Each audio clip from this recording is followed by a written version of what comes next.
Hello friends.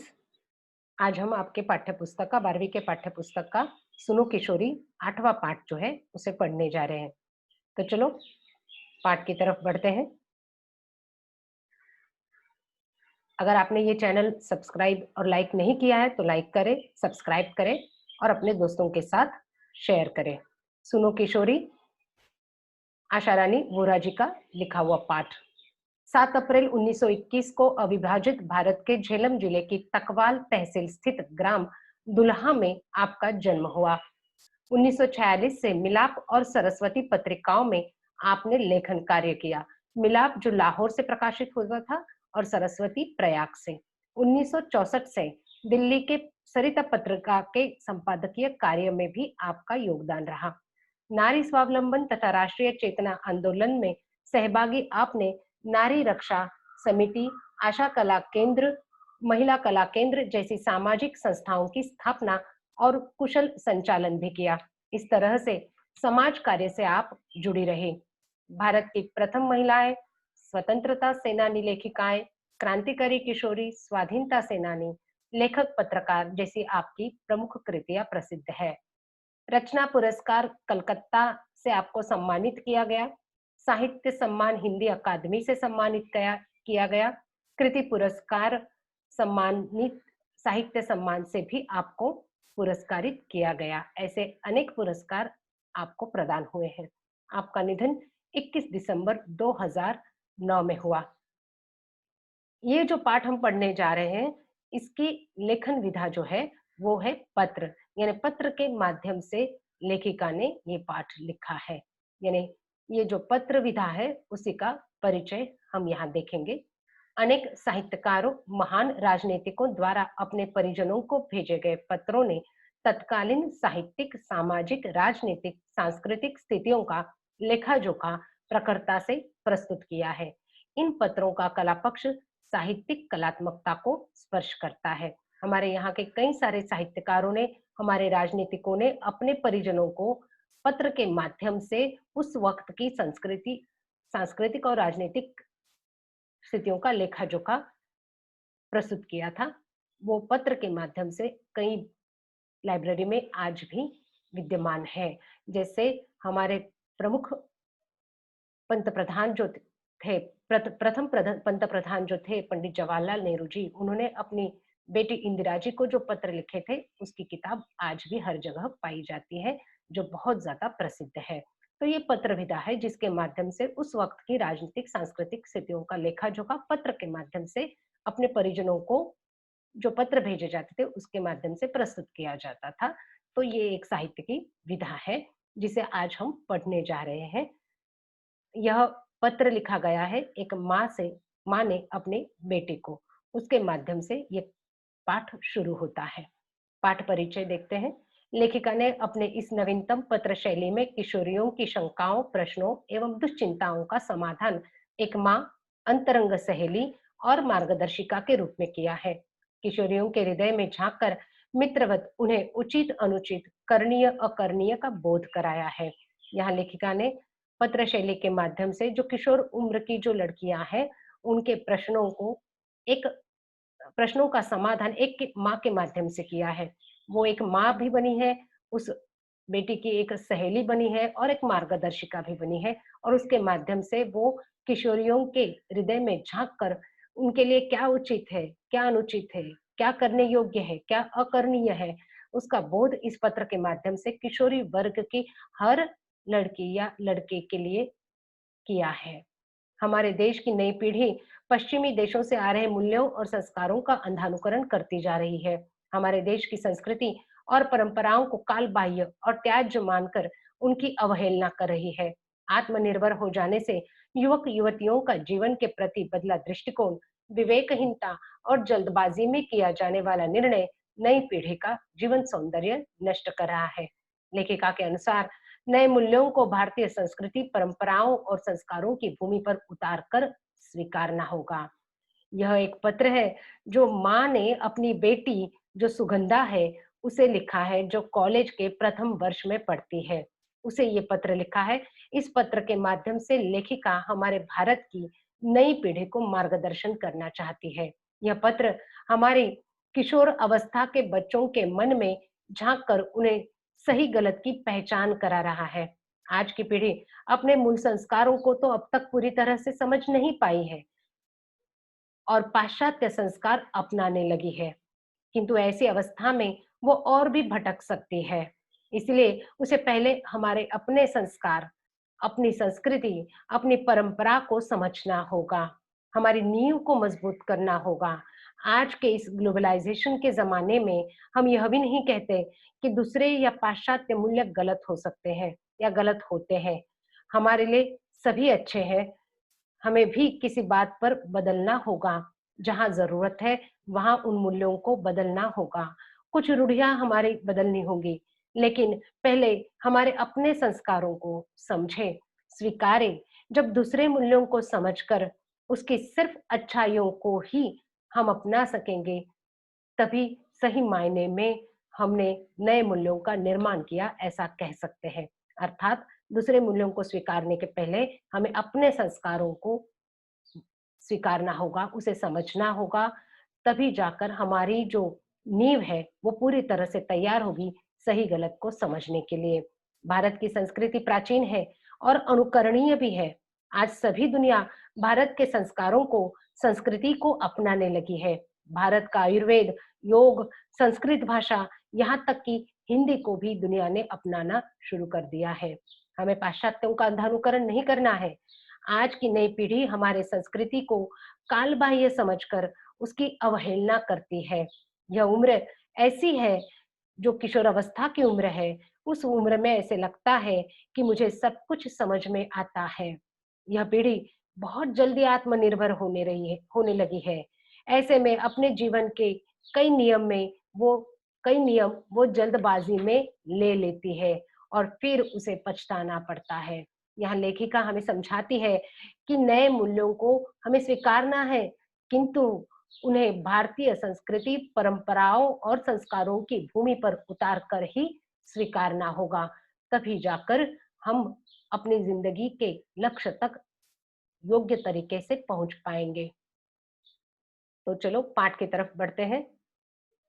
सुनो सुगंधा, तुम्हारा पत्र पाकर खुशी हुई। तुमने दो तरफा अधिकार की बात उठाई है, वह पसंद आई। बेशक जहां जिस बात से तुम्हारी असहमति हो, वहां तुम्हारी अपनी बात मुझे समझाने का पूरा अधिकार है। यहाँ एक माँ अपनी बेटी सुगंधा से पत्र लिख रही है, जो कॉलेज के प्रथम वर्ष में पढ़ रही है, और उस पत्र के माध्यम से सुगंधा ने जो पत्र लिखा था, उसका जवाब एक माँ दे रही है। सुगंधा ने अपने पत्र में किसी विषय को बताया था, जैसे कि आगे चलकर आपको पता चलेगा कि उसकी एक दोस्त है, वो इस किशोरावस्था में किसी के प्रेम में डूब चुकी है, और उसी विषय को लेकर उसने अपने माँ से संवाद किया था। और उस वक्त किशोर उम्र के बच्चों के अधिकारों की बात उसने उठाई थी। उस बात को लेकर माँ उसे समझाती है कि तुमने जो दो तरफा अधिकार की बात उठाई है, वह मुझे बहुत पसंद आई। बेशक जिस बात से तुम्हारी असहमति हो, जरूरी नहीं कि हम जो कहे वो आपको सही सही लगे। तो आपकी उम्र के बच्चों को जो असहमत लगता है, जो आप हमारी बातों से सहमत नहीं होते हैं, वहां पर आपको पूरा अधिकार है हमें आपकी बात को समझाना। मुझे खुशी ही होगी तुम्हारे इस अधिकार प्रयोग पर। इससे राह खुलेगी और खुलती ही जाएगी।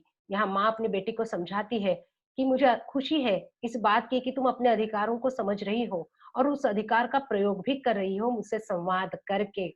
और ये अच्छी बात है जब आपके उम्र के बच्चे इस तरह से अपने माता पिता से संवाद करेंगे, अपने बात पर उनकी बात पर असहमति प्रकट करेंगे और उस असहमति को प्रकट करते वक्त अपने अधिकारों का प्रयोग करेंगे। तो मुझे इस बात की खुशी है, क्योंकि जब इस तरह की बातें होती है, संवाद होता है, तो कोई न कोई राह, कोई न कोई रास्ता निकल ही आता है। जहाँ कहीं कुछ रुकती दिखाई देगी, वहां पर भी परस्पर आदान प्रदान से राह निकाल ली जाएगी। अपनी अपनी बात कहने सुनने में बंधन या संकोच कैसा। वो माँ उसे समझाती है अपनी बेटी सुगंधा को कि इस तरह का संवाद आवश्यक है। ये संवाद होगा तभी तो आदान प्रदान होगी अपने विचारों की, और उन विचारों के आदान प्रदान से ही जो समस्या है उसमें से हम राह निकाल पाएंगे। और इसीलिए हर एक में ये संवाद आवश्यक है और इस तरह के किसी की बात को सुनना या कहने में कभी बंधन नहीं होना चाहिए और संकोच तो बिल्कुल नहीं होना चाहिए। मैंने तो अधिकार की बात यूँ पूछी थी कि मैं उस बेटी की माँ हूँ, जो जीवन में ऊंचा उठने के लिए बड़े ऊंचे सपने देखा करती है, आकाश में अपने छोटे-छोटे डैनों को चौड़े फैलाकर। माँ उसे समझाती भी है कि मैंने तुम्हारे अधिकारों की बात सिर्फ इसलिए की है, क्योंकि मैं उस बेटी की माँ हूँ, जो बेटी भविष्य में भविष्य के सपने संजोती है, कुछ बनना चाहती है, बड़े-बड़े सपने देखती है और अभी वो छोटी है, किशोर अवस्था में है, उसके पंख छोटे हैं, डैन माने पंख, उसके छोटे से पंखों को फैलाकर वो इस खुले आकाश में उड़ना चाहती है। तो मैं जानती हूँ, तुम मेरी वो बेटी हो, जो बड़े सपने देखती है। तो मुझे मुझसे तुमने जो बातें की है, वो मुझे बहुत अच्छी लगी और तुमने जो अधिकार की बात पूछी थी, तो उस पर मैं अब कुछ अपनी बात बताना चाहती हूँ, क्योंकि मैं जानती हूँ कि तुम तो बहुत बड़े सपने लेकर गई हो वहाँ रहने के लिए जहाँ छात्रावास है और वहाँ वो अपनी बेटी को पत्र लिखकर समझा रही है कि तुम्हारे सपने बड़े हैं और अभी तुम छोटी हो। अभी आकाश में उड़ने के लिए जो तुम्हारे पंख हैं, वो फैलाकर तुम उड़ना चाहती हो, लेकिन वो पंख कैसे हैं? छोटे हैं, अभी उनमें पूरी ताकत भरी नहीं है। धरती से बहुत ऊंचाई में फैले इन डैनों को यथार्थ से दूर समझकर भी मैं काटना नहीं चाहती।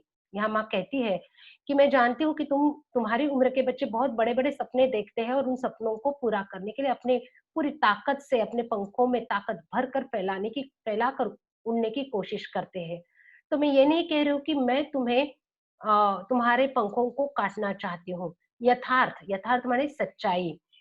तुम बहुत ऊंचाई में फैले इन पंखों को यथार्थ से दूर है। ऐसे में तुम्हें नहीं कहना चाहती कि तुम जो कह रही हो वो सच्चाई नहीं है और मैं तुम्हारी उस उड़ान को नहीं रोकना चाहती हूँ। केवल उनकी डोर मजबूत करना चाहती हूँ कि अपनी किसी ऊंची उड़ान में वे लड़खड़ा न जाए। मैं सिर्फ ऐसे नहीं कि मैं तुम्हारी उस सच्चाई को काटना चाहती हूँ। मैं सिर्फ उसकी डोर में एक मजबूती भरना चाहती हूँ, क्योंकि अगर उसकी डोर मजबूत होगी तो ऊंचे आकाश में वो उड़ सकेगी। ऐसे न हो कि वह गिर जाए, उस उड़ान में वो लड़खड़ा न जाए, इसलिए उस धरती को मैं तैयार करना चाहती हूँ, उसकी डोर को मैं तैयार करना चाहती हूँ, अर्थात उसके बेस को, उसकी नींव को मैं तैयार करना चाहती हूँ। इसीलिए कहना चाहती हूँ कि उड़ो बेटी उड़ो, पर धरती पर निगाह रखकर। धरती पर निगाह रखकर, यहाँ धरती है, धरती शब्द का प्रयोग लेखिका ने किया है। धरती माने संस्कार की बात की है कि तुम्हें जितना उड़ना है उड़ो, तुम्हें जहां जाना है जाओ, जितनी तरक्की करनी है करो, क्योंकि आज की पीढ़ी की तरक्की के बीच माता पिता आते ही नहीं। उन्हें पूरी आजादी होती है अपनी तरक्की के लिए आवश्यक चीजों को स्वीकारने की। लेकिन याद रखे, कितनी भी ऊंची उड़ान हो, लेकिन हमेशा उड़ते वक्त अपनी निगाह धरती पर हो, अर्थात अपने संस्कारों पर हो। यानी हमें अपने संस्कार बनाए रखने हैं। जब संस्कारों की तरफ ध्यान रखकर ही हमें तरक्की की ओर बढ़ना है। कहीं ऐसा न हो कि धरती से जुड़ी डोर कट जाए और किसी अनजाने अवांछित स्थल पर गिरकर डैन क्षत विक्षत हो जाए। ऐसा नहीं होगा, क्योंकि तुम एक समझदार लड़की हो, फिर भी सावधानी तो अपेक्षित है ही। यहाँ लेखिका उसे अपनी बेटी को समझाती है कि मैं ये बात कह रही हूँ कि तुम्हें धरती पर निगाह रखकर उड़ना है। ये धरती यानी अपने संस्कारों को कायम रखना है, क्योंकि हमारे संस्कारों से जो डोर जुड़ी होती है ना, उसके आधार पर तुम जितनी ऊंचाई पर उड़ना चाहते हो, उड़ सकते हो, क्योंकि वो संस्कारों की डोर तुम्हें बांधे रखती है इस जमीन से। लेकिन कभी-कभार वो अगर मजबूत ना हो, अर्थात आपके संस्कार मजबूत ना हो, तो होता क्या है, बहुत बार आपकी वो डोर कट जाती है और किसी अनजाने या अवांछित स्थल पर, अवांछित यानी जहाँ आपकी जाने की इच्छा नहीं है, ऐसी जगह पर जाकर आप गिर जाते हो और आपके डैन, आपके पंख क्षत-विक्षत हो जाते हैं। क्षत-विक्षत यानी लहूलुहान हो जाते हैं। पूरी तरह से आप घायल हो जाते हो, क्योंकि आप सोचते नहीं हो कि ऐसा भी हो सकता है, जहाँ नहीं जाना है, वहाँ पर जाकर आप गिर सकते हो। इसीलिए कोई गलती हो सकती है, इसीलिए संस्कार बहुत मायने रखते हैं। जब संस्कारों की नींव मजबूत होती है, तो आप दुनिया के किसी भी कोने में हो, तो भी आप सही रास्ते से ही आगे बढ़ोगे, अपने लक्ष्य तक पहुँचोगे। लेकिन अगर आप में वो संस्कारों की कमी है, तो ये भी हो सकता है कि उन संस्कारों की कमी के कारण आप भटक जाओगे और किसी ऐसे अवांछित स्थल पर जाकर लहूलुहान गिर जाओगे, आप अपने रास्ते से भटक जाओगे और फिर खड़े रहना आपके लिए मुश्किल हो जाएगा। इसीलिए मैं तुम्हें ये समझा रही हूँ। वैसे तो मैं जानती हूँ, माँ कहती है कि तुम समझदार हो, लेकिन सावधानी तो अपेक्षित है ही और इसीलिए फिर मैं तुम्हें सावधान कर रही हूँ। यह सावधानी का ही संकेत है कि निगाह धरती पर रखकर उड़ान भरी जाए। इस धरती पर जो तुम्हारा आधार है, उसमें तुम्हारे परिवेश का, तुम्हारे संस्कार का, तुम्हारी सांस्कृतिक परंपरा का, तुम्हारे सामर्थ्य का भी आधार जुड़ा होना चाहिए। यहाँ माँ अपनी बेटी को समझाती है कि ये सावधानी बहुत आवश्यक है, ये तुम्हें समझाना। ये धरती पर निगाह रखकर उड़ान भरना बहुत आवश्यक है, यही तो हमें सावधानी बरतनी है। अब धरती पर निगाह रखकर उड़ान भरना यानी अपने संस्कारों को बनाए रखकर तरक्की के राह पर आगे बढ़ना। और ये जो संस्कार है, ये तुम्हारे आधार है। अब ये संस्कार कैसे बनते हैं? ये तुम्हारे जो मजबूत आधार होते हैं, जिसे हम पिलर्स कहते हैं, तो वो तुम्हारे आसपास का परिवेश होता है, यानी तुम्हारे आसपास का वातावरण होता है, तुम्हारे अपने संस्कार होते हैं जो तुम्हें आधार देते हैं ऊंची उड़ान लेने के लिए, तुम्हारी सांस्कृतिक परंपरा होती है और उसी के साथ-साथ तुम्हारे अंदर का तुम्हारा सामर्थ्य, तुम्हारी ताकत होती है, जो तुम्हारा आधार बनकर तुम्हें तुम्हारे सपनों को पूरा करने के लिए मदद करती है। हमें पुरानी जर्जर रूढ़ियों को तोड़ना है, अच्छी परंपराओं को नहीं। यहाँ रूढ़ी और परंपरा दोनों की बात लेखिका करती है। जो जर्जर रूढ़ियाँ है, जर्जर यानी मरणासन्न, टूटी हुई, कोई ऐसी चीज़ या बात जिसका महत्व या मान पुराने पढ़ने के कारण बहुत कम हो गया है, उसे हम कहते हैं जर्जर। तो ऐसी जो रूढ़ियाँ हैं, जो जर्जर हो चुकी है, जो टूटी हुई है, ऐसी रूढ़ियों को हमें तोड़ना है। लेकिन याद रखें, हमें परंपराओं को नहीं तोड़ना है। अब परंपरा और रूढ़ि का अर्थ समझती हो ना तुम? नहीं? तो इस संसार को समझने के लिए अपने सांस्कृतिक आधार से संबंधित साहित्य अपने कॉलेज पुस्तकालय से खोज कर लाना, उसे ज़रूर पढ़ना। यह आधार एक भारतीय लड़की के नाते तुम्हारे व्यक्तित्व का अटूट हिस्सा है इसलिए। माँ उसे पूछती है कि तुम रूढ़ी और परंपरा को समझती हो ना? परंपरा और रूढ़ी क्या होती है? रूढ़ी वो होती है जिसे हम प्रथा कहते हैं। जो परंपरा से चली आई प्रथा होती है जिसे हम रूढ़ी कहते हैं, जिसे साधारणतः सभी लोग मानते हैं, जो बहुत स्थिर होती है। लेकिन परंपरा वैसी नहीं होती है। परंपरा माने सालों से चला आता हुआ क्रम, एक सिलसिला जो सालों से चला आया है। प्राचीन समय से चली आई कोई रीति होती है, उसे हम परंपरा कहते हैं। परंपरा कभी स्थिर नहीं होती है। क्यों?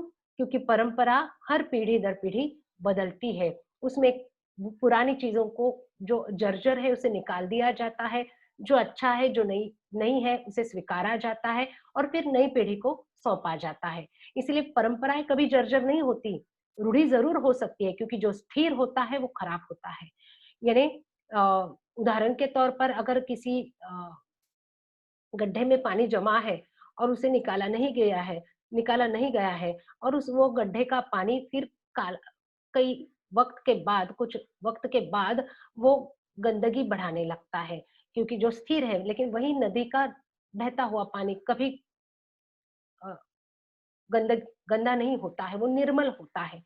तो ये फ़र्क है, जो स्थिर होता है, जो बदलाव को स्वीकारता नहीं, उसका टूटना निश्चित होता है। जो रूढ़ियाँ स्थिर होती है, जो बदलने के लिए तैयार नहीं होती, तो उसका टूटना भी निश्चित होता है। इसीलिए हमें बदलना है, जो जर्जर रूढ़ियाँ है उसे और परंपराएँ जो हम अच्छी चीज़ों को स्वीकारते हैं और फिर उसे आगे लेकर जाते हैं, तो उसे बदलने की ज़रूरत नहीं होती है। ये फ़र्क है परंपरा और रूढ़ि का।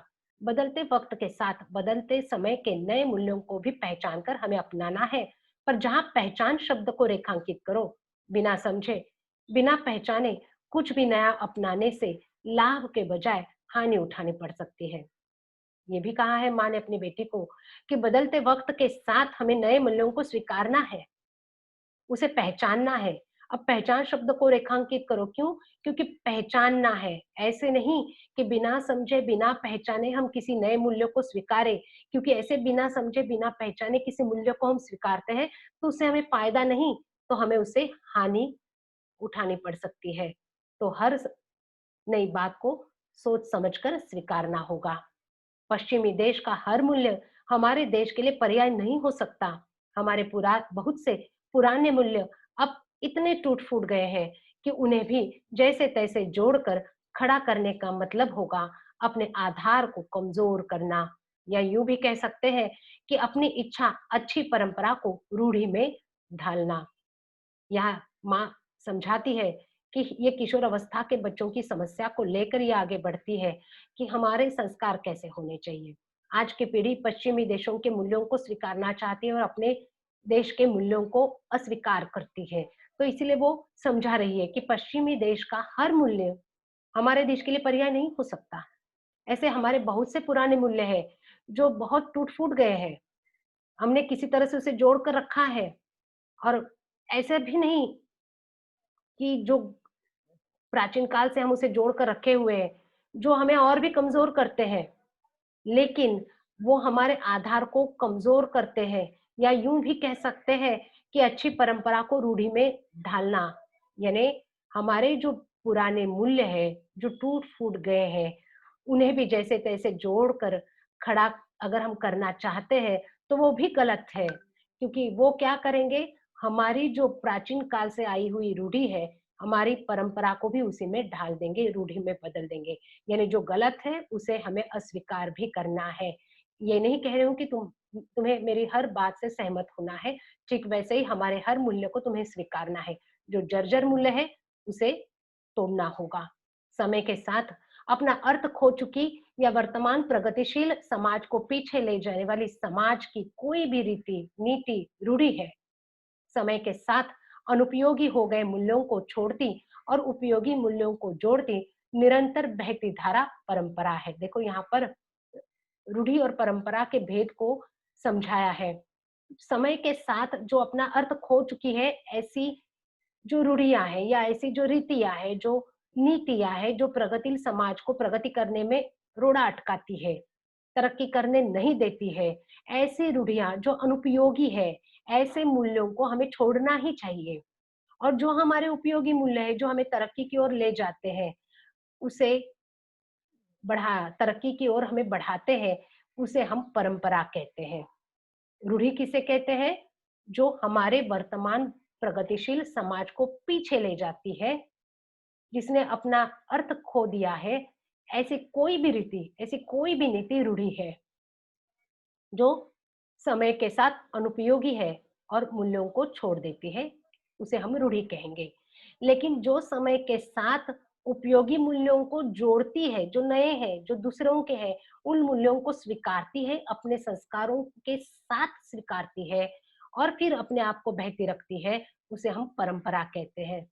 जो रूढ़ी की तरह स्थिर नहीं हो सकती, यानी परंपरा कभी स्थिर नहीं होती, रूढ़ी स्थिर होती है और परंपरा गतिशील होती है। यही अंतर है दोनों में। रूढ़ि स्थिर है, परंपरा निरंतर गतिशील।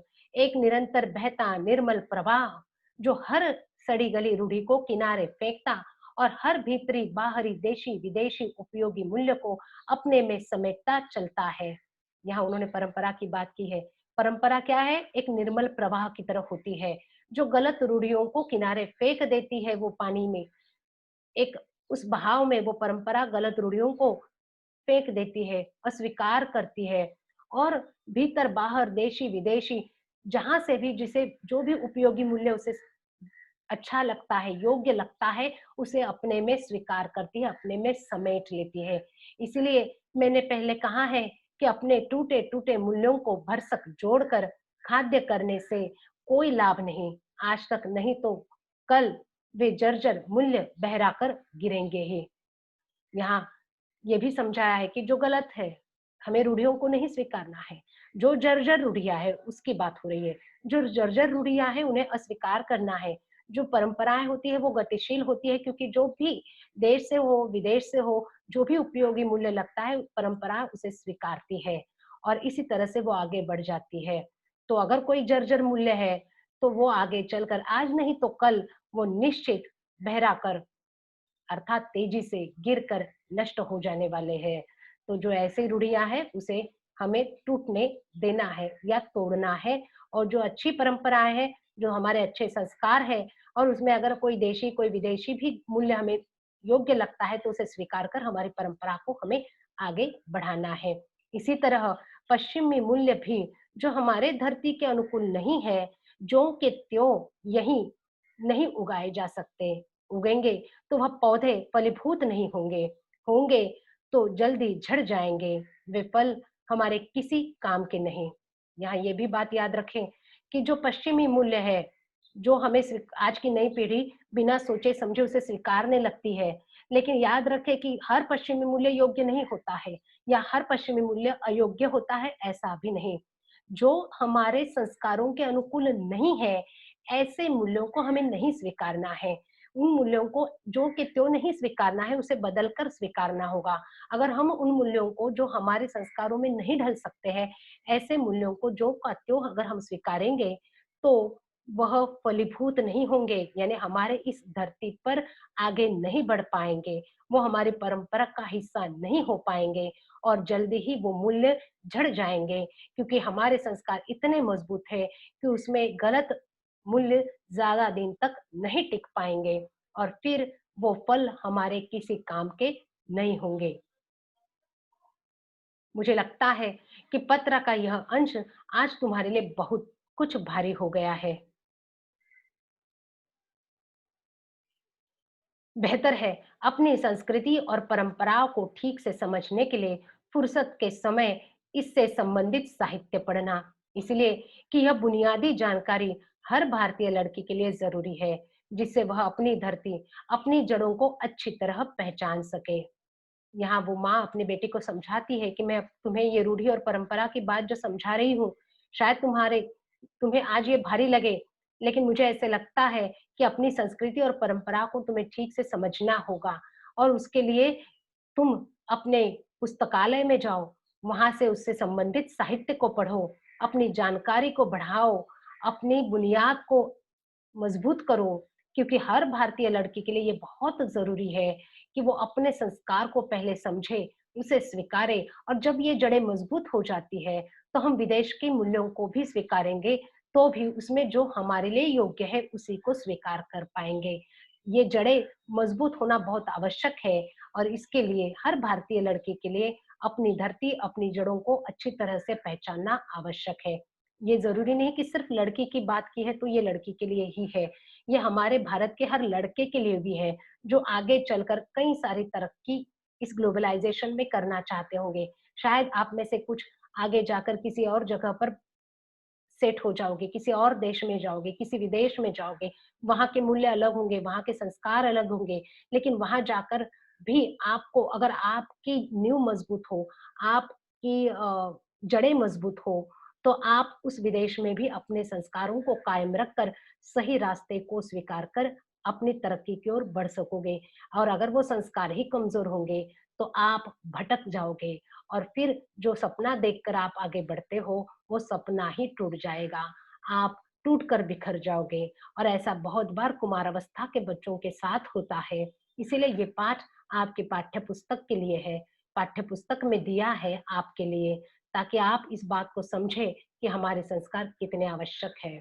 यहाँ तुम्हारी सहेली रचना के संदर्भ में यह प्रसंग इसलिए कि वह इस सीमा रेखा को नहीं समझ पा रही। यहाँ माँ अपनी बेटी को उसने जो पत्र लिखा था और अपनी दोस्त रचना के बारे में बताया था, उस विषय पर आकर पहुँच चुकी है और फिर उस विषय पर अपनी बेटी के साथ संवाद स्थापित कर रही है, उसे समझा रही है, रचना की किस तरह से मदद की जा सकती है। वो समझाती है कि ये जो सीमा रेखा है संस्कारों की, उसे रचना शायद समझ नहीं पा रही। एक रचना का ही संघर्ष नहीं है यह, एक पूरी पीढ़ी का संघर्ष है। सिर्फ एक रचना का ये संघर्ष नहीं है, आज की कुमारावस्था की आपकी जो पीढ़ी है, उस हर पीढ़ी का ये संघर्ष है कि वो इस बात को ही नहीं समझ पा रही कि अपने संस्कारों को हमें अपने में पहले ढालना होगा, तब जाके जब वो मजबूत होंगे तो औरों के मूल्यों को हम स्वीकार कर पाएँगे। नई पीढ़ी पुराने मूल्यों को तो काट फेंकना चाहती है, पर नए मूल्यों के नाम पर केवल पश्चिमी मूल्यों को ही जानती-पहचानती है। ये बहुत सुंदर बात यहाँ पर लेखिका कहती है कि हमारी जो नई पीढ़ी है, ये जो कुमारावस्था की आपकी जो नई पीढ़ी है, ये पुराने मूल्यों को काट फेंकना चाहती है। ज़रूर, जो जर्जर मूल्य है उसे हमें काटना ही है, लेकिन इस उसके बदले हम नए मूल्यों को स्वीकारने के लिए अगर पश्चिमी मूल्यों को अपनाना चाहते हैं, तो ये कहीं न कहीं गलत होगा। क्योंकि ये जो उधार के हम मूल्य लेते हैं, उससे ज़्यादा काम नहीं चल सकता। ये नए मूल्यों का निर्माण का दमख़म अभी उसमें नहीं आया है। क्योंकि आपकी जो उम्र है, ये नई पश्चिमी मूल्यों को आपको लगता है कि हमारे जो मूल्य गलत है, जो हमारी रूढ़ियाँ हैं, जो सालों से चली आई है, जो जर्जर हो चुकी है, उसे बदलना आवश्यक है। आप उसे बदलना चाहते हो, लेकिन उसको बदलकर नया मूल्य आपके दिमाग में है नहीं, तो आपको लगता है जो पश्चिमी मूल्य है वो सभी योग्य है और आप उसे स्वीकारते हो बिना सोचे-समझे और फिर वहीं पर गलती हो जाती है। क्योंकि आपकी उम्र जहाँ आपके मूल जड़ें ही मजबूत नहीं हो चुकी है, उसमें पश्चिमी मूल्य आपको सही रास्ते की ओर नहीं ले जा पाएँगे। और इसीलिए यहाँ पर समझाया है कि ये जो उधार के मूल्य है क्योंकि आप उसे ठोक कर नहीं देख रहे हो कि क्या वो आपके इस संस्कार में योग्य है? क्या आपके इस देश में, इस धरती में वो योग्य है वो मूल्य? वो हम नहीं समझ पाते हैं और फिर उसे अगर हम उधार के मूल्यों को स्वीकार भी कर लेते हैं, इसीलिए उसे उधार के मूल्य कहा है, तो वो ज़्यादा दिन तक नहीं टिकते हैं क्योंकि नए मूल्यों के निर्माण का दमख़म अभी ताकत आपके उम्र में आई नहीं है। तो रचना की ही ये समस्या नहीं है, आपके उम्र की हर पीढ़ी की ये समस्या है। किशोरावस्था के हर पीढ़ी की ये समस्या है और उस हर पीढ़ी को रचना के माध्यम से, रचना के उदाहरण के माध्यम से समझाने की कोशिश लेखिका यहाँ पर कर रही है। सुनो, यह नए मूल्यों का निर्माण करना है, तो नए ज्ञान विज्ञान को पहले अपनी धरती पर टिकाना होगा। अपनी सामर्थ्य और अपनी सीमाओं से ही उसकी पगडंडी काटनी होगी। यह पगडंडी काटने का साहस ही पहले ज़रूरी है। नई चौड़ी राह उसी में से खुलती दिखाई देगी।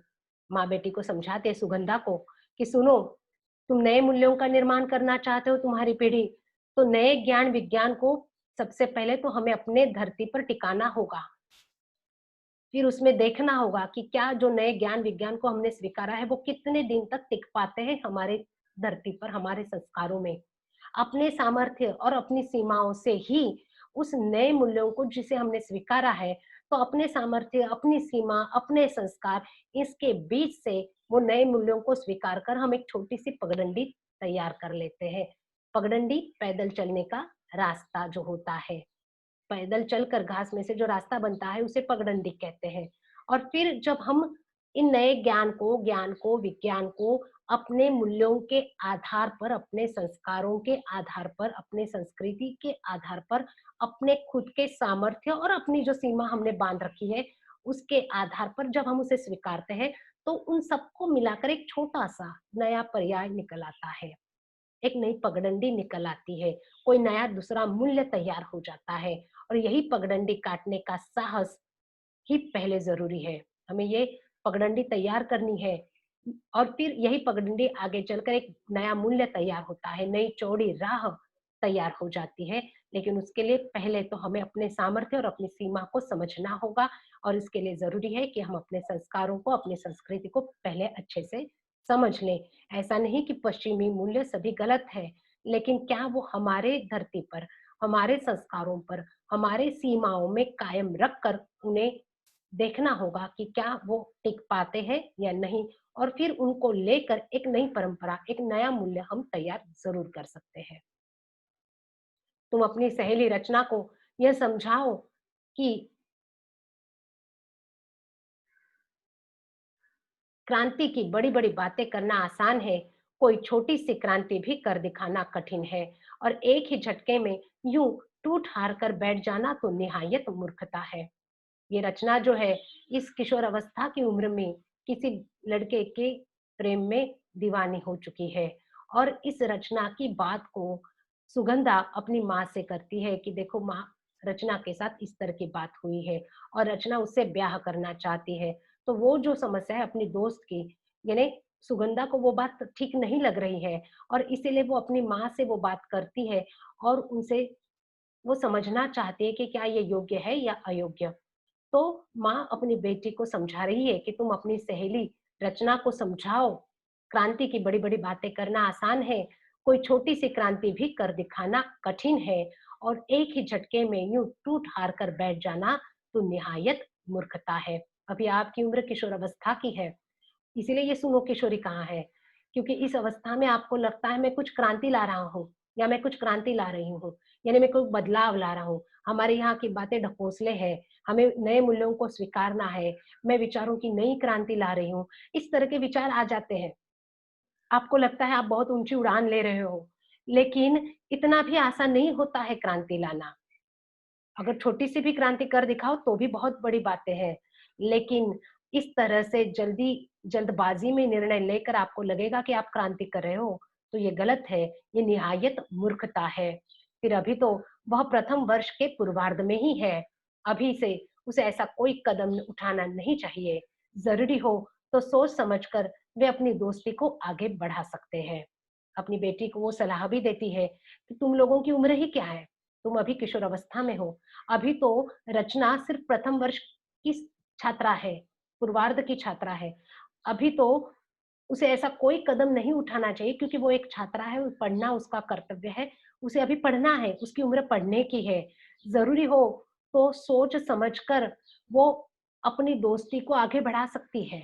अ, दोस्ती बनाए रखे उस मित्र के साथ, लेकिन उससे आगे नहीं। शादी के बारे में अभी न सोचे। कॉलेज जीवन की पूरी अवधि में वे निकट मित्रों की तरह रहकर एक दूसरे को देखे, जाने, जांचे, परखे, एक दूसरे की राह का रोड़ा नहीं, प्रेरणा और ताकत बनकर परस्पर विकास में सहभागी बने। यहाँ ये बात की सलाह भी माँ अपनी बेटी सुगंधा को दे रही है कि तुम तो समझदार हो और तुमने अपनी दोस्त रचना की जो बात मुझे कही थी अपने पत्र में, उस पत्र में लिखी बात को समझकर माँ अपनी बेटी को सलाह दे रही है कि अभी तो सिर्फ प्रथम वर्ष की छात्राएं हो तुम, रचना अभी छोटी है, प्रथम वर्ष में है। अभी उसे ऐसा कोई कदम नहीं उठाना चाहिए जो आगे चलकर पछतावा करे। तो अभी क्या कर सकते हैं? तो अपने उस मित्र से सिर्फ मित्रता बनाए रखें। अभी तो प्रथम वर्ष है, अभी 3-4 साल और 3 साल और बाकी है अपनी डिग्री के। तो तब तक तुम उसे समझ सकती हो, तुम उससे मित्रता रखो अर्थात रचना को समझाओ कि वो अपने उस निकट मित्र से मित्रता रखे। वो 3 सालों तक सिर्फ मित्रता रखे, शादी के बारे में न सोचे क्योंकि एक-दूसरे को पहले तो देखे, एक-दूसरे को समझे, एक-दूसरे को जाँचे, परखे, एक-दूसरे की राह में रोड़ा नहीं अटकाना है, तो एक-दूसरे की ताकत बनना है। जो आप लोगों ने जो अपने आपकी उम्र के बच्चों के जो सपने हैं, उन सपनों को अभी आपको पूरा करना बाकी है, तो एक-दूसरे की राह में हमें रोड़ा नहीं अटकाना है या रोड़ा नहीं बनना है, अर्थात उन्नति में बाधा नहीं डालनी है। तो हमें एक-दूसरे का एक-दूसरे की ताकत बनना है, एक-दूसरे को प्रेरणा देनी है और फिर दोनों तरक्की के रास्ते पर आगे बढ़े। फिर अपनी पढ़ाई की समाप्ति पर भी यदि एक-दूसरे के साथ पूर्ववत लगाव महसूस करें, उन्हें लगे कि निकट रहकर सामने आई कमियाँ, गलतियों में ने भी उनकी दोस्ती में कोई दरार नहीं डाली है, तो वे एक-दूसरे को उनकी समस्त खूबियाँ, कमियों के साथ स्वीकार कर अपना लें। उस स्थिति में की गई यह कथित क्रांति न कठिन होगी, न असफल। अभी जल्दबाजी में लिया हुआ निर्णय कठिन हो सकता है। अभी क्या करना चाहिए तुम उसे समझाओ कि अभी तो सिर्फ मित्रता रखो एक-दूसरे के साथ। 2-3 साल अभी बाकी है आपकी पढ़ाई के, तो एक-दूसरे को समझो, एक-दूसरे को जानो, एक-दूसरे को परखो और एक-दूसरे की तरक्की में, एक-दूसरे के सपनों को पूरा करने में, एक-दूसरे की राह में रोड़ा बनकर न रहो, तो एक-दूसरे की ताकत बनो। और फिर आपकी मित्रता जो 3 सालों में रहेगी, उसमें 3 साल के बाद यानी आपकी पढ़ाई जो जब भी पूरी होगी, उसके बाद आपको देखो कि क्या जैसे उस वक़्त उस किशोरावस्था में आपका एक-दूसरे के प्रति लगाव था, वो अभी भी कायम है या कम हो चुका है? क्योंकि इतने सालों में साथ रहने के बाद एक-दूसरे की सारी कमियाँ, सारी गलतियाँ हमें दिखाई देती है। दोस्ती में तो हमें दोस्त की सारी गलती, सारी अच्छाइयाँ, सारी गलतियाँ नज़र आती है। प्रेम में व्यक्ति अंधा हो जाता है और फिर उन गलतियों को समझ नहीं पाता और फिर आगे चलकर उसे पछतावा करना पड़ सकता है। तो पहले एकदम प्रेम की तरफ न बढ़कर तुम्हें पहले तो दोस्ती रखनी है क्योंकि अभी उम्र आपकी पढ़ने की है तो अपने सपनों को पूरा करो, अपने माता-पिता के सपनों को पूरा करना है, तो अपनी शिक्षा को पूरा करो और जब 3 साल आप एक-दूसरे के साथ बिताओगे, तो आपको एक दूसरे की कमियां, गलतियां सब समझ में आएगी। और 3 साल रहकर जो ये समझ में आई हुई गलतियां अगर आपकी दोस्ती में दरार नहीं डालती है और आप एक दूसरे को उसकी खूबी और उसकी कमी दोनों के साथ स्वीकार करने के लिए जब तैयार होते हो, तो सही मायने में उस वक्त की गई जो आप क्रांति कहते हो, वह क्रांति कभी असफल नहीं होगी, वह निर्णय कभी असफल नहीं होगा और न ही उस वक्त वो करने में कोई कठिनाई महसूस होगी। मेरी राय में रचना को और उसके दोस्त को तब तक धैर्य से प्रतीक्षा करनी चाहिए। इस बीच वे पूरे जतन के साथ एक दूसरे के लिए स्वयं को तैयार करें। बिना तैयारी के जल्दबाजी में पढ़ाई के बीच शादी का निर्णय लेना केवल बेवकूफी ही कही जा सकती है, क्रांति नहीं। यहाँ ये भी रचना को समझाओ कि रचना अपने मित्र को समझाए कि अभी हम सिर्फ दोस्ती रखें, धैर्य रखें और हम अपनी पढ़ाई को पहला पूरा करें। कोई जल्दबाजी में निर्णय नहीं लेना है, क्योंकि पढ़ाई के बीच अगर शादी का निर्णय लेते हैं, तो वो बेवकूफ़ी होगी, क्योंकि इससे होगा क्या, वो अपने लक्ष्य तक नहीं पहुँच पाएँगे। ज़िंदगी में जो बनने का सपना उन्होंने देखा है, वो उससे हट जाएँगे और फिर ज़िंदगी उस वक़्त आसान नहीं होती है। अगर दोनों पढ़ाई छोड़कर इस तरह शादी का निर्णय लेंगे, तो ज़िंदगी में सिर्फ असफलता का सामना करना पड़ेगा। तो उन्हें लगता है इस उम्र में उन्हें लग सकता है कि वो क्रांति कर रहे हैं, लेकिन वो क्रांति नहीं, वो आपको असफलता की ओर ले जाने वाली क्रांति होगी। तो अगर आपको सफल क्रांति करनी है, तो पहले तो अपने सपनों को पूरा करें, अपनी पढ़ाई को पूरा करें और फिर शादी के बारे में सोचें। ऐसी कथित क्रांति का असफल होना निश्चित ही समझना चाहिए। अगर आप पढ़ाई के बीच में शादी कर लेते हो और अधूरी पढ़ाई के बीच आप ज़िंदगी के सपनों को पूरा नहीं कर पाते हो, तो वह क्रांति निश्चित असफल होने वाली है। इतनी जल्दबाज़ी में कोई छोटे से कम के लिए उठाया कोई छोटा-सा कदम भी शायद ही सफल हो, क्योंकि जल्दबाज़ी में निर्णय लिया हुआ ज़रूरी नहीं कि हर वक़्त आपको योग्य दिशा में ही ले जाए या सही ही साबित हो। तो जल्दबाज़ी में लिए हुए जो निर्णय होते हैं, बहुत कम होते हैं, जो सफल होते हैं। यह शादी का फैसला तो ज़िंदगी का बहुत अहम फैसला है, क्योंकि ज़िंदगी भर साथ निभाने की जब बात होती है, तो दोनों की अ, ग ख खामियों को और कमियों को हमें समझना होगा और तब जाके जब 3 सालों में जब हम इन दोनों को समझकर अगर उसे स्वीकार करते हैं, तो हमारा खुद का फैसला होगा और उस फैसले पर हम टिक पाएँगे। शादी जैसा अहम फैसला जल्दबाज़ी में नहीं करना है। पहले तो छात्र हो तो पढ़ाई पूरी करो, सपने पूरे करो। मैं समझती हूँ, रचना की इस मूर्खतापूर्ण क्रांति में उसकी सहायता न करने का तुम्हारा निर्णय एक सही निर्णय है। पर तटस्थ रहना ही काफ़ी नहीं है। बहुत सुंदर बात कही है यहाँ पर। यहाँ माँ अपनी बेटी को समझाती है कि ठीक है, रचना जो कर रही है वो तुम्हें गलत लग रहा है और तुमने उसे कहा भी है ये कि तुम गलत हो। तुमने उसकी उस मूर्खतापूर्ण क्रांति में सहायता न करने का तुम्हारा ये जो निर्णय है, ये जो फैसला है, वो एकदम सही है, लेकिन तुम उसके दोस्त हो। इस तरह से तटस्थ रहना भी योग्य नहीं है। अगर वो गलती कर रही है, तो तुम्हारी दोस्त है, तो तुम्हें उसे सही रास्ते पर ले जाना होगा। इस तरह से तटस्थ नहीं रहना है। ये हर माँ-बाप का ज़िम्मेदारी है उनकी कि अपने बच्चों को समझाएँ। दोस्तों की अगर गलती है, आप भी याद रखें कि अगर दोस्तों की अगर कोई गलती हो रही है, तो एक दोस्त होने के नाते हमारी ये ज़िम्मेदारी है कि हम उस दोस्त को उसकी गलती का एहसास कराएँ, न कि उसे उसके ज़िम्मे छोड़ दिया जाए। हमें उसकी सहायता करनी होगी, उसकी गलती पर उसे रोकना होगा, उसे टोकना होगा और फिर हमें उसे समझाना होगा। यदि रचना सचमुच तुम्हारी प्यारी सहेली है, तो उसका हित-अहित देखना भी तुम्हारा काम है। उसमें हस्तक्षेप करना भी तुम्हारा काम है, क्योंकि वो तुम्हारी सच्ची दोस्त है। अगर तुम सच में उसे अपनी दोस्त मानती हो, तो अगर वो गलत काम कर रही है, गलत दिशा की ओर भटक रही है, तो उसे सही रास्ते पर लाना, उसकी ज़िंदगी में हस्तक्षेप करना भी तुम्हारी ज़िम्मेदारी है, तुम्हारा अपना काम है। पर रचना को इसके लिए दोष देने व उसकी भर्त्सना करने से भी बात नहीं बनेगी, बिगड़ ज़रूर सकती है। इसका मतलब ये नहीं कि रचना गलत है। इसका मतलब ये नहीं कि रचना को दोषी ठहराया जाए।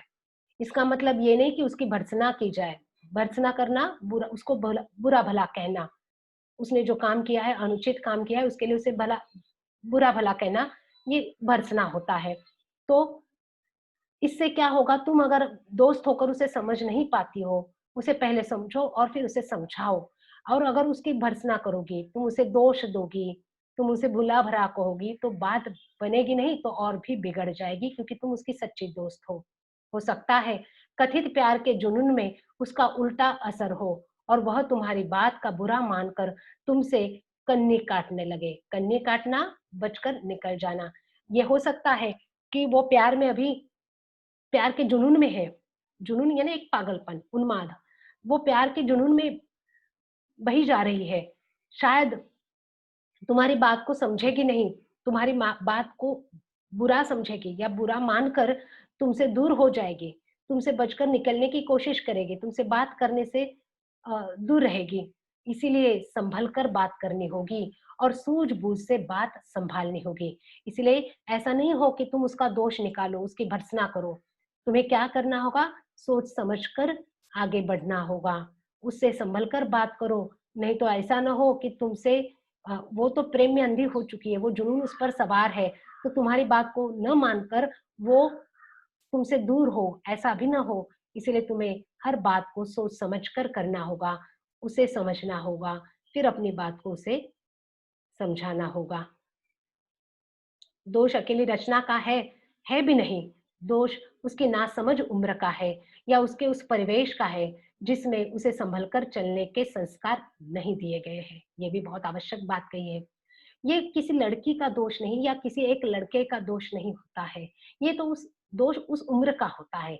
इस उम्र में इस तरह की घटनाएँ घटती है और उस घटनाओं के लिए वो बच्चा ही ज़िम्मेदार नहीं होता है, तो उसी के साथ ज़िम्मेदार होता है उसके आस-पास का परिवेश, उसके आस-पास का वातावरण, जिसमें उसे संभल कर चलने के संस्कार नहीं मिले हैं। अब उसके लिए गलती हर एक की हो सकती है, उसके परिवार की हो सकती है, वहाँ के आस-पास जहाँ रहते हैं उस वातावरण की हो सकती है, उसकी उम्र की हो सकती है। यह उम्र ही ऐसी है जब कोई भावुक किशोरी किसी युवक की प्यार भरी मीठी-मीठी बातों के बहकावे में आकर उसे अपना सब कुछ समझने लगती है और कच्ची रोमानी भावनाओं में बहकर जल्दबाजी में मूर्खता कर बैठती है। पछतावा उसे तब होता है जब पानी सिर से गुजर चुका होता है। जैसे मैंने पहले भी कहा था कि संवाद बहुत आवश्यक होता है परिवार के साथ बच्चों का। ये संवाद आवश्यक है। जब ये संवाद होता है, बातचीत होती है, तब जाके उन बच्चों का अपने माता-पिता पर विश्वास होता है और जब ये विश्वास दृढ़ होता है, जब ये योग्य संस्कार उन पर होते हैं, तो क्या होता है, इस उम्र में बहुत बार हमें समझ नहीं आता है कि क्या सही और क्या गलत। उस वक़्त हम उनसे बात कर पाते हैं, लेकिन रचना के साथ शायद ऐसा नहीं है। गलती तो उसकी नहीं है, उसकी उम्र नासमझ है, वो नहीं समझ पाती है सही-गलत को। लेकिन वो जिस परिवेश में पली-बड़ी है, वहाँ पर भी उसे योग्य संस्कार शायद नहीं मिले हैं और ऐसे वक़्त पर बहुत बार ऐसे परिवार की भी ज़िम्मेदारी होती है कि इस उम्र के बच्चों के साथ किस तरह का हमारा बर्ताव होता है। क्योंकि ये वो उम्र होती है, जब बच्चे अपने परिवार से ज़्यादा दोस्तों से जुड़े होते हैं। वो अपनी हर बात दोस्तों से शेयर करना चाहते हैं। तो इस उम्र में माँ-बाप को दोस्त बनकर बच्चों से बात करना सीखना चाहिए, क्योंकि वो उनके सामने खुले उनसे खुलकर बात कर पाए, इतनी दोस्ती होनी चाहिए। लेकिन ये भी उतनी ही सच्ची बात है कि इस उम्र में दोस्त बहुत अपने लगते हैं। तो तुम दोस्त अगर उसे मानती हो, तो तुम्हें उसे योग्य सलाह देना आवश्यक है। तो अगर कोई गलत दोस्ती के चक्कर में गिर जाते हैं, तो बहुत बार भटक सकते हैं। और ऐसे में क्या होता है, जब वो प्रेम परिवार से नहीं मिल पाता है, वो अपनापन जब घर में नहीं मिल पाता है, तो उस वक़्त बहुत बार इस किशोर उम्र के बच्चे जो होते हैं, वो अगर ज़्यादातर यहाँ लड़की की बात की है, तो वो लड़की उस वक़्त क्या हो जाती है, वो किशोरी की अवस्था क्या हो जाती है, जो अपनापन, जो प्रेम उसे घर में नहीं मिल पाता है या वो संस्कार उसे अगर कम मिलते हैं घर से, तो वो उस प्रेम को घर से बाहर ढूँढने लगती है। और फिर उस वक़्त युवक की उस मीठी बातों में, उसके बहकावे में आकर वो मूर्खता कर बैठती है और जब उसे होश आए तब तक पानी सिर से ऊपर जा चुका होता है। तो ये गलती उम्र की भी है, परिवेश की भी है और उस परिवार की भी है जहाँ उसे संस्कार नहीं मिल पाते हैं या उस परिवेश में संस्कार नहीं मिल पाते हैं। तो इस अल्लड़ उम्र में अगर वह लड़की अपने परिवार के स्नेह संरक्षण से मुक्त है, आजादी के नाम पर स्वयं को जरूरत से ज्यादा अहमियत देकर अंतर्मुखी हो गई है, तो उसके फिसलने की संभावना अधिक बढ़ जाती है। जिस परिवार एक तो ये नासमझ उम्र है जो बहकने के लिए सबसे अहम किरदार निभाती है, और ऊपर से अगर परिवार में वो संस्कार नहीं मिल पाते हैं, उसमें थोड़ी-सी कमी रह जाती है या फिर वो अपनापन नहीं मिल पाता है, तो ये बच्चे बहक जाते हैं, लड़कियाँ बहक जाती हैं। अगर उन्हें वो परिवार से जो संरक्षण आवश्यक है, वो नहीं मिल पाता है, तो वो संरक्षण से मुक्त ये लड़कियाँ अपने आप को सोचती है कि पश्चिमी मूल्यों को स्वीकार करके आज़ादी को समझती है, लेकिन आज़ादी और स्वच्छंदता में फ़र्क होता है। आज़ादी हर एक को मिलनी चाहिए, लेकिन आज़ादी का मतलब आप स्वैराचार नहीं कह सकते हो, स्वच्छंदता नहीं कह सकते हो। हमें आज़ादी के नाम पर अगर आप हमें जो लगता है वही करते अगर आप चलोगे, तो आप गलत रास्ते पर भटक जाओगे। तो ऐसे में बहुत बार ये लोग, ये लड़की रचना जैसे अनेक लड़कियां अंतर्मुख हो जाती है और फिर अकेली महसूस करने लगती है। अपने अंदर अंतर्मुख होना यानी अपने अंदर भीतर झांकना लगता है, और बहुत बार उसके फिसलने की संभावना बढ़ जाती है, क्योंकि आजादी के नाम पर उसे जो लगता है वो करने लगती है, क्योंकि ये उम्र ही नासमझ होती है। और फिर वो संस्कार अगर ऊपर से कम होंगे, तो वो बच्ची लो जब उसे कोई समझाने जाता है, उसे स्वीकार नहीं कर पाती और अकेली हो जाती है, और ऐसे में जब वो अकेली हो जाती है, उसके आस-पास आधार देने के लिए ना संस्कार है, ना संस्कृति है, ना परिवार है, ना दोस्त है, तो उस वक़्त उसके फिसलने की संभावना बहुत ज़्यादा होती है। अपने में अकेली पड़ गई लड़की जैसे ही किसी लड़के के संपर्क में आती है, उसे अपना हमदर्द समझ बैठती है और उसके बहकने की, उसके कदम भटकने की संभावना और भी बढ़ जाती है।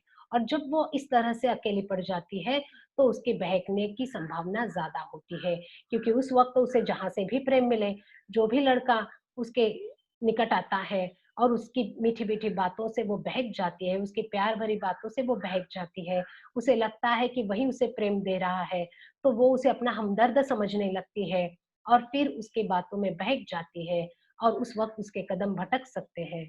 लगता है अपने परिवार से कटी रचना के साथ ऐसा ही है, क्योंकि रचना के साथ भी ऐसा ही हुआ है, शायद वो परिवार से कट चुकी है। जिस तरह से तुम मुझसे बात करती हो, जिस तरह से तुम अपनी हर समस्या को मुझसे साझा करती हो, वैसे रचना अपने परिवार से नहीं कर पा रही है, नहीं अपने दोस्तों से, तो वो भटक चुकी है। यदि सचमुच ऐसा है, तो तुम्हें और भी सावधानी से काम लेना होगा, अन्यथा उसे समझाना मुश्किल होगा, उल्टे तुम्हारी दोस्ती में दरार पड़ सकती है। अगर सच में ऐसी बात है, तो तुम्हें क्या करना होगा? तुम्हें और भी सावधानी से काम करना होगा, क्योंकि अगर तुम उसे कुछ समझाने जाओगी, तो वो तुमसे कन्नी काट ले जाएगी। कन्नी काट लेगी अर्थात वो तुमसे दूर होती जाएगी। तो तुम्हें उसे उसकी भर्त्सना भी नहीं करनी है, तुम्हें उसे गलत भी नहीं बताना है और ना ही उसे उसके अपने हाल पर छोड़ देना है। हर कदम सावधानी से उठाना होगा, नहीं तो क्या होगा, उसे समझाना भी मुश्किल हो जाएगा और ऊपर से तुम्हारी जो दोस्ती है, उसमें दरार भी पड़ सकती है। दरार पड़ना, दूरी होना, मतभेद होना, फूट पड़ना। एक अच्छी सहेली होने के नाते तुम उसके पारिवारिक पृष्ठभूमि का अध्ययन करो। ऐसे नहीं कि झट से उसे समझाने जाओ। सबसे पहले तो समझो कि वो इस तरह से क्यों नहीं समझ पा रही है। तो उसकी पारिवारिक पृष्ठभूमि क्या है? उसे पहले समझो।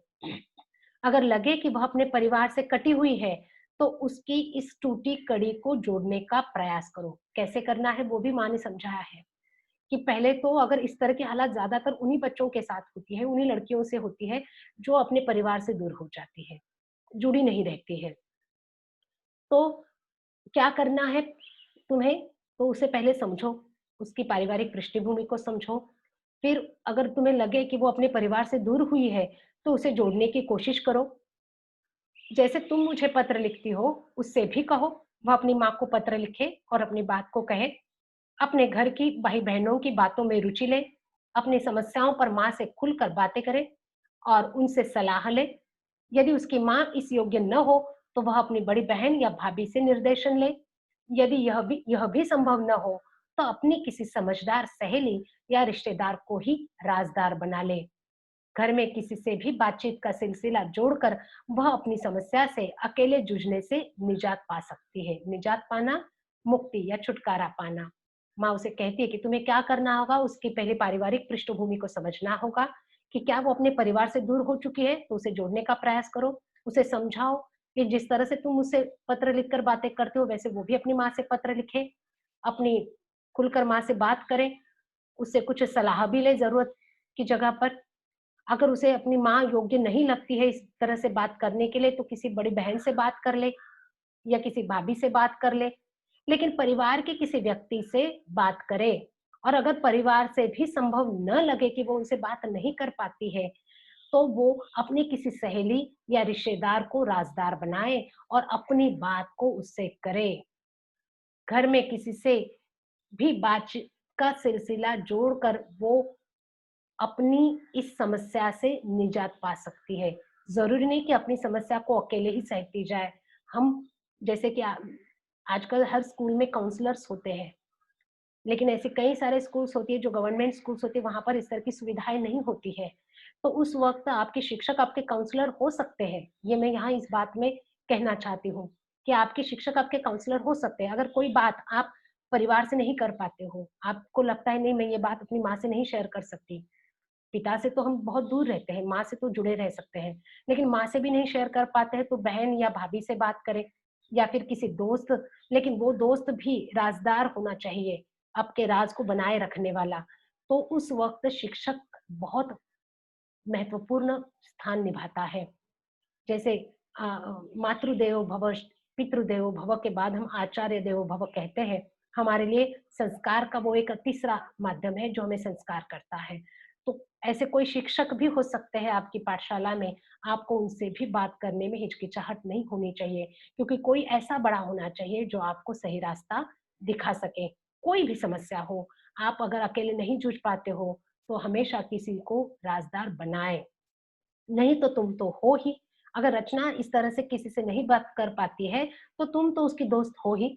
ऐसे समय वह तुम्हारी बात न सुने, तुम्हें झटके दे, तब भी उसकी वर्तमान मनोदशा देखकर तुम्हें उसकी बात का बुरा नहीं मानना है।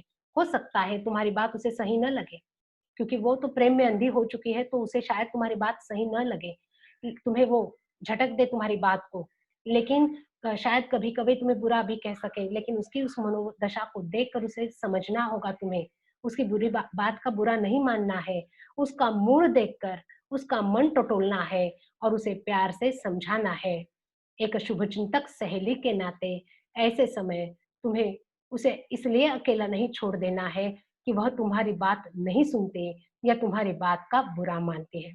वो अपनी माँ से नहीं बात कर पाती, अपने बहन से नहीं, अपनी भाभी से नहीं, अपने किसी और दोस्त से नहीं, तो कम से कम तुम तो उसके साथ हो, क्योंकि तुमसे उसने ये बात कही है और तुम उसे समझाना चाहती हो, तुम उसकी अगर शुभचिंतक हो, तो शुभचिंतक होने के नाते अगर इस वक़्त अगर तुमसे वो दूरी रखे, तुमसे बुरा बात नहीं कर पा रही है, तो भी तुम्हें उसे अकेला नहीं छोड़ना है।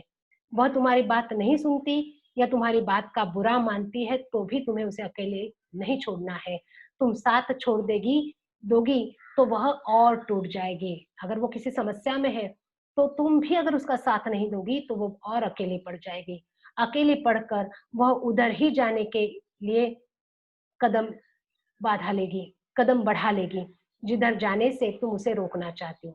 जब वो अपना निर्णय नहीं ले पा रही है और किसी से बोल भी नहीं पा रही है, तो कम से कम तुम शुभचिंतक होने के नाते उससे दूर मत होना, क्योंकि फिर वो जितना अकेली पड़ जाएगी तो और नासमझ में रह जाएगी और उस नासमंजस की अवस्था में जहाँ नहीं जाना चाहिए, वहीं पर आगे जाएगी। जहाँ तुम्हें उसे नहीं जाने देना है, तुम्हें उसे रोकना है, वहाँ पर ही वो अपना कदम बढ़ाएगी। यहीं पर तुम्हारे धैर्य और संयम की परीक्षा है। तुम्हें धैर्य को कायम रखना है, संयम रखना है और रचना को इस अवस्था से बाहर निकालना है। अगर ज़रूरी समझो, तो सहेली के कथित दोस्त या प्रेमी लड़के से भी किसी समय बात कर सकते हो।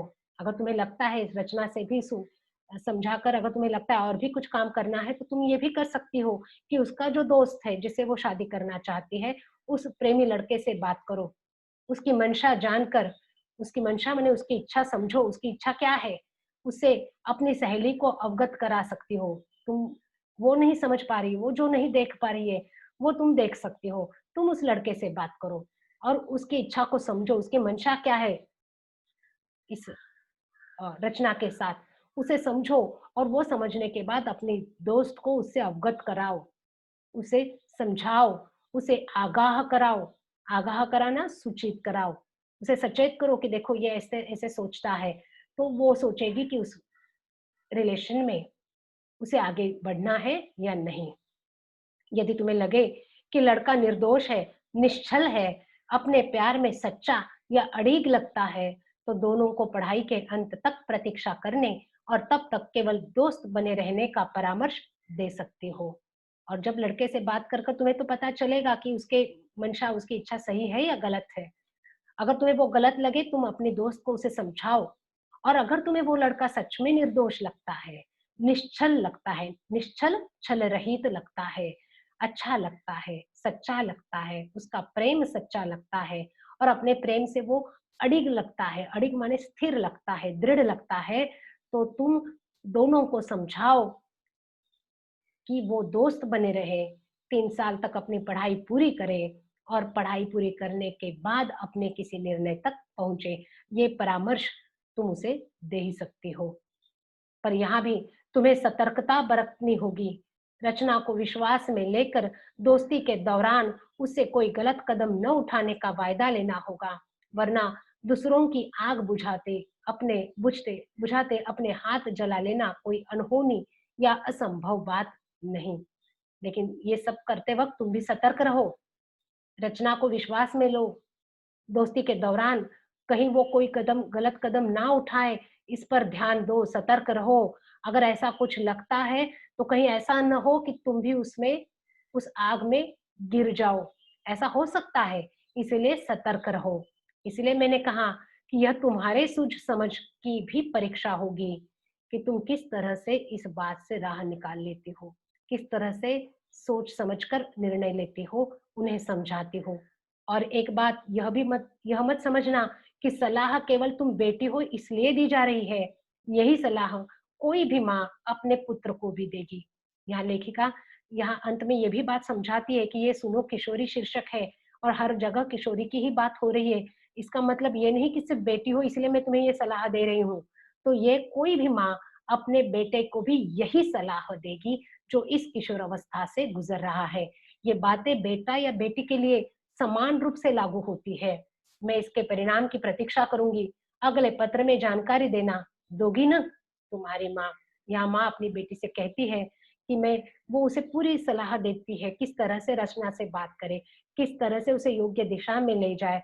ऐसा न कि तुम्हें वो गलत लग रहा है तो तुम उससे दूर हो जाओ।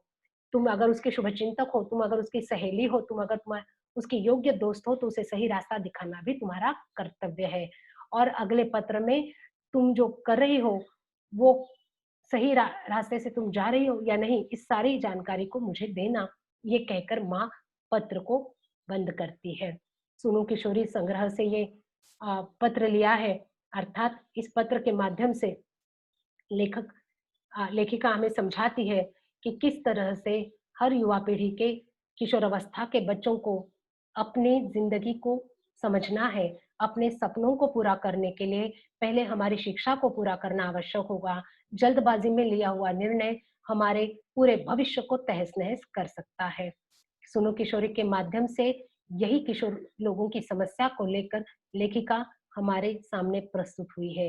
ये किसी एक लड़की की नहीं, तो किशोर अवस्था के हर लड़के, हर लड़की की ये समस्या है और एक विद्यार्थी होने के नाते आपको, अगर आप दोस्त हो, तो दोस्त होने के नाते आपको अपने दोस्तों की सहायता निश्चित तौर पर करनी होगी। यही इस निबंध के पत्र के माध्यम से लेखिका हमें समझाती है। आशा करती हूँ कि आपको सुनो किशोरी बहुत अच्छे से समझ में आया होगा। धन्यवाद।